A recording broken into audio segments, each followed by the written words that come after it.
Hello everyone from Paranormal Happenings. For today's video, we are going to be talking about a haunted hotel room called 310. Well, number 310, so I guess it's called 310. So I'm going to read you a true ghost story about this hotel room in Oregon. And at the end, I'd like you guys to tell me in the comment section what you guys think about this spooky true ghost story about this hotel room. Okay, so this is a true story of a haunted hotel room in Oregon. The hotel owners have tried to hush up the story for fear that no one will visit their establishment. But the name of it is the Oregon Caves Chateau. Oh, I'm sorry, the Oregon Caves Chateau. I'm so sorry about that. Oregon Caves Chateau. So we're going to talk about this haunted hotel and room 310. And tell me what you guys think about it in the comments. Okay, so the ghost story goes like this. A woman was driving back to her home in California from Washington to California. It was late evening, and snow had begun to fall before she finally reached the little Oregon town, where she had planned to spend a night. Tired and ready for a hot meal and a good night's sleep, she stopped at the first place that she came upon. It was an old hotel on Main Street. The lobby was musty odor. Oh, the lobby had a musty odor. I'm sorry guys, I lost my place. The clerk behind the desk signed her a room on the third floor called room 10. Or room 310. I'm messing up everywhere today. I'm so sorry, guys. It's probably because it's my third video for today on this channel. I'm so sorry. Please stick with me here. My computer keeps freezing on me.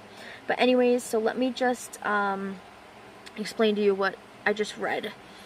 So a woman was driving from California to Washington, and on her way to Washington or whatever, snow began to fall. She was hungry, tired from driving, and she wanted to stop and rest. And she came across this Oregon town, and she thought it was a good hotel to stay at, so she decided to get a room.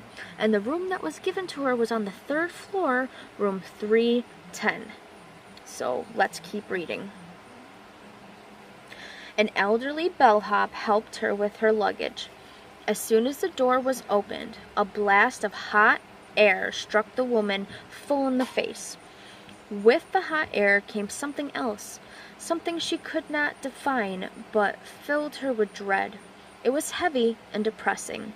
She explained, with some strong scent of the evil. I'm going to repeat that last sentence for you guys because I kind of lost my place and had to do a few things. So I'm sorry for that. She explained, with a strong scent of the evil. She felt as if she was about to faint. All she said was, it was awfully hot. The bellhop tinkered with the radiator knobs.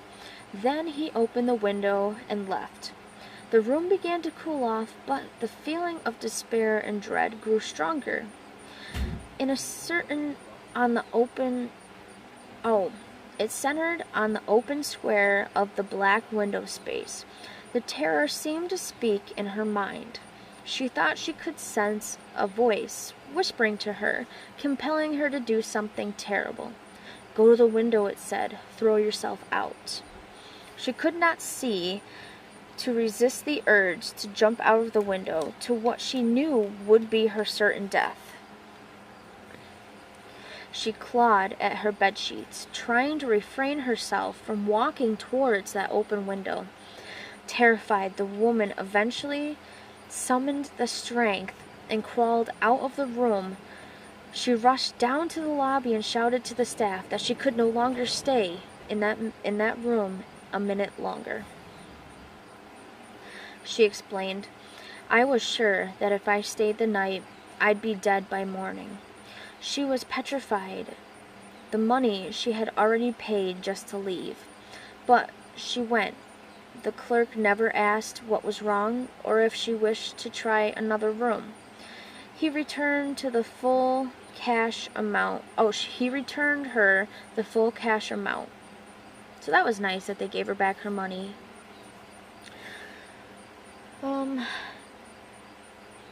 She checked into another hotel and had planned to be on her way early the next morning. Instead, she decided to stay over a day and look into the history of that old hotel to see if she could discover the reason for her terrifying experience there.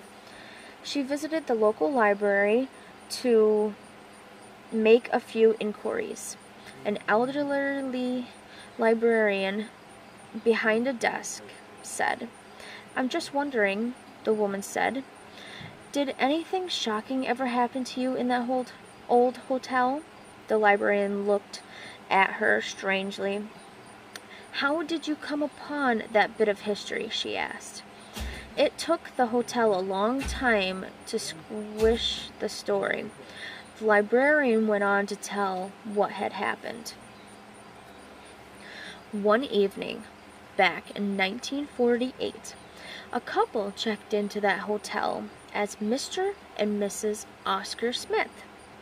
The next morning, hotel employees found a young woman's body laying on the sidewalk outside of the hotel beneath room 310.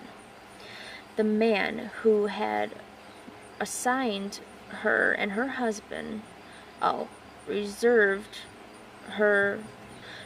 as her and her husband disappeared. At first, it was ruled suicide, the librarian concluded, but then they opened her first and found, whoever wrote this did not write this right. They don't put any spaces in this. Found it clutched a handful of dark, curly hair, not her own.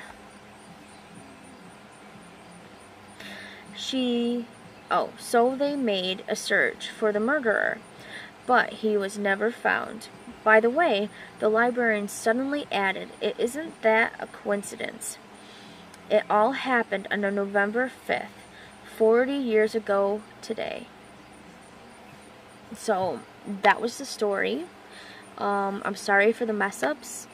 Whoever wrote this did not put spaces in between some of the words, so some of the words were like mashed together and I had to decipher which words were supposed to be spaced.